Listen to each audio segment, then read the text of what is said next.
ফের দ্রুত গতিতে পানি বাড়ছে যমুনায়।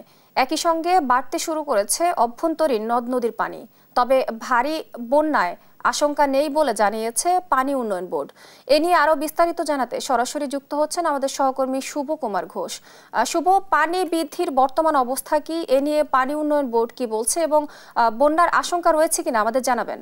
স্নিগ্ধা, আসলে এর আগে একাধিক দফায় কিন্তু এই যমুনার সিরাজগঞ্জ পয়েন্টে পানি বৃদ্ধি পেয়েছে এবং কমেছেও, কিন্তু সর্বশেষ এই দফাতে কিন্তু বেশ কয়েকদিন হলো পানি বাড়ছিল। তবে গত কয়েকদিন হলো পানি বৃদ্ধির হারটা কিন্তু বেড়েছে। আজকেও কিন্তু গত 24 ঘন্টায় এই সিরাজগঞ্জ যে দুইটি পয়েন্ট রয়েছে, সিরাজগঞ্জ শহর এবং সিরাজগঞ্জে কাজীপুর, দুইটি পয়েন্টেই কিন্তু 22 সেন্টিমিটার করে পানি বৃদ্ধি পেয়েছে। তবে 22 সেন্টিমিটার করে পানি বৃদ্ধি পেলেও বিপদসীমার কিন্তু এই সিরাজগঞ্জ পয়েন্টে রয়েছে 66 সেন্টিমিটার নিচে এবং কাজীপুর পয়েন্টে রয়েছে কিন্তু এখনো 99 সেন্টিমিটার নিচে। যার ফলে আহ, এখন পর্যন্ত কিন্তু আসলে ভারী বন্যার সম্ভাবনা নেই বলে জানিয়েছে সিরাজগঞ্জ পানি উন্নয়ন বোর্ড। তারা কিন্তু বলছেন যে এই দফাতে পানি বৃদ্ধির হার বেড়েছে এবং এই হারে আরো 1 থেকে 2 দিন কিন্তু পানি বৃদ্ধি পাবে।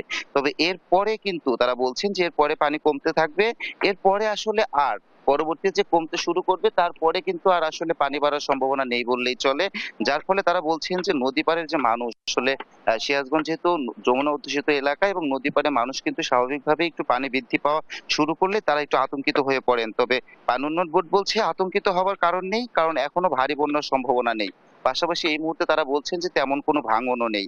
তবে আমি আপনাকে একটু জানিয়ে রাখতে চাই যে আসলে সিরাজগঞ্জে এই সিরাজগঞ্জ শহর যে পয়েন্ট, এই পয়েন্টে কিন্তু আসলে বিপদসীমা ধরা হয় হলো 12.90 মিটার এবং আজ কিন্তু পানির সমতল রয়েছে 12.24 মিটার এবং কাজীপুর যে পয়েন্ট রয়েছে সেখানে কিন্তু বিপদসীমা ধরা হয় 14.80 মিটার। সেখানেও আজকে পানির সমতল রেকর্ড হয়েছে সকাল 6টায় 13.81 মিটার।